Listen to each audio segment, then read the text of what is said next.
and welcome to the Bethlehem Corner. My name is Janine Santoro, the Director of Equity and Inclusion for the City of Bethlehem. Today we're talking to Maggie Murphy, the Executive Director of NAMI, the National Alliance on Mental Illness, as we close out Mental Health Awareness Month, which is the month of May. So Maggie, thank you so much for meeting with us today. We're so excited to be talking to you at the end of Mental Health Awareness Month. Can you tell us a little bit about yourself, the mission of NAMI, and the kinds of services that you provide? Sure. NAMI stands for the National Alliance on Mental Illness, and we're the Lehigh Valley affiliate. We're one of about 600 affiliates across the country. I'm the executive director, and I've been with the organization for about 6 years now. And our mission overall is to improve the quality of life for individuals who are living with mental illness and for their family members. And we do that in a variety of ways. We have support groups and education courses. Many of those are currently meeting on Zoom. We started that during the pandemic. Some are going back to live now. We have programs that we go out in the community and present to help educate people. And we have programs for middle and high school students, college students, faith communities. There's a program called CIT, which is Crisis Intervention Training, which we do in conjunction with Northampton and Lehigh counties, and that's for law enforcement officers to train them when they have an encounter with someone with a mental illness. We also have a program where peers, people who are living with mental illness, go into the hospitals and talk with people who are getting ready to be discharged, and everything is geared to improving the quality of life. Wow, so that's a breadth of services. You do a lot for our community.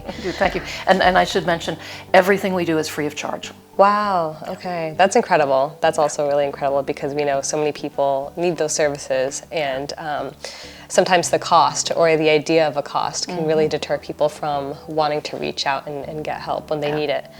And we know, like right now in our current state of our culture in the United States, we're starting to see less of a stigma regarding mental health a little bit.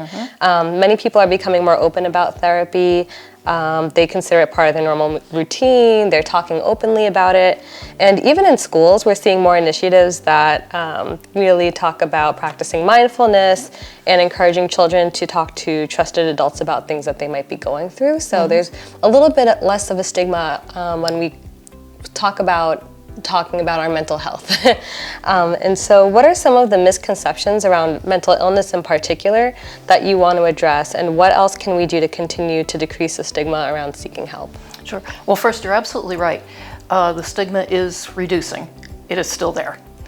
And I think there are 4 big misconceptions that we should address. The first one is that mental illness is just one thing. And it's actually a range, just like physical illness is.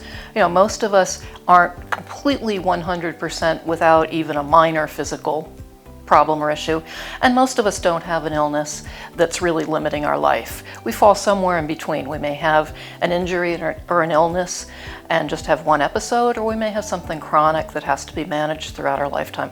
Mental illness is exactly the same. Can go from something that's very minor, maybe a one-time episode, to something that really does have an impact on somebody's life. So first is important to remember that it's not just one thing. The second is that it can't be improved. Treatment is very effective. We have so many different treatments these days for individuals, whether it's talk therapy, medication, some of the newer ones like transcranial stimulation that can be really effective in treating people. The third is the misconception that mental illness is a character flaw, that you can just get yourself out of bed and get out there and do it. And that's not true. This is something that really requires support and care for someone to get better. And finally, especially these days, given the mass shootings in this country, is the myth that people with a mental illness are violent. And actually the reverse is true. Someone living with a mental illness is actually far more likely to be the victim of a crime than to perpetrate a crime. Something like 3 to 5% of violent crimes in this country that are committed by somebody with a mental illness.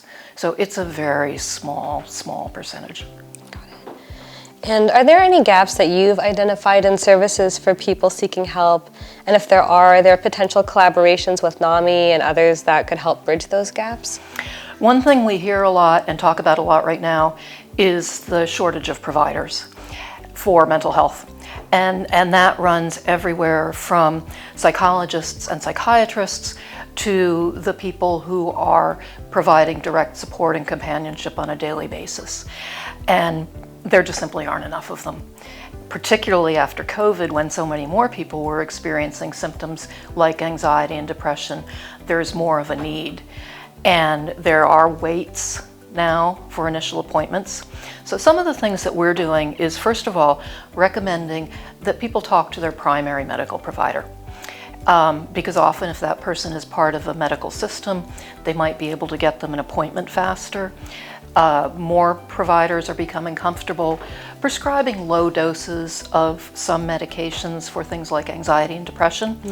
And then very often the counseling and therapy part of that might come from a counselor who has more availability than someone like a psychiatrist might right now. We're also encouraging people to come to our support groups, which meet weekly, because they can get tips from other people in the group. Somebody might know a provider, and sometimes just simply knowing that there are other people going through the same thing can be tremendously helpful. We are in no way trying to replace any of the professional providers, nor do we want to, but it can be an addition. Great.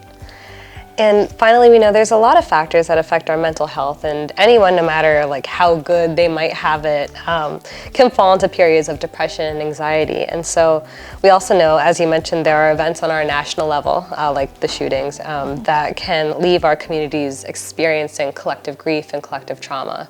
So do you have any words of encouragement for us, or things we should be doing both personally and as a community to help heal from that and to continue fostering a culture of mental health?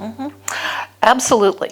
One of the first things is all of those wellness things that we heard about during the pandemic, journaling, meditation, yoga, physical exercise, they actually work. And not everything works for everyone, but keep trying. We suggest to people, try something, because there's probably something out there that involves self-care that's going to work for you. And secondly, just pay attention to how you're feeling. If you, we usually say around 2 weeks, are experiencing something like anxiety and depression, and there's not a cause, like the death of a loved one or the loss of a job, then that's really a time to start to get some support and help from someone else and talk to each other. We talked a little bit earlier about the stigma, and some of that's still there, and one of the really effective ways to overcome that stigma is talking to people who have a mental illness. And if we talk to each other, it normalizes the conversation. People realize that they're not alone. One of NAMI's taglines is, in fact, "You are not alone," because we are here to support. Talk to people, realize how they feel, and then help people get the support that they need. Maggie, we're so grateful that you took time out of your day, your busy day, to speak with us, and so thank you so much for all the work you do. Oh, thank you. It was my pleasure.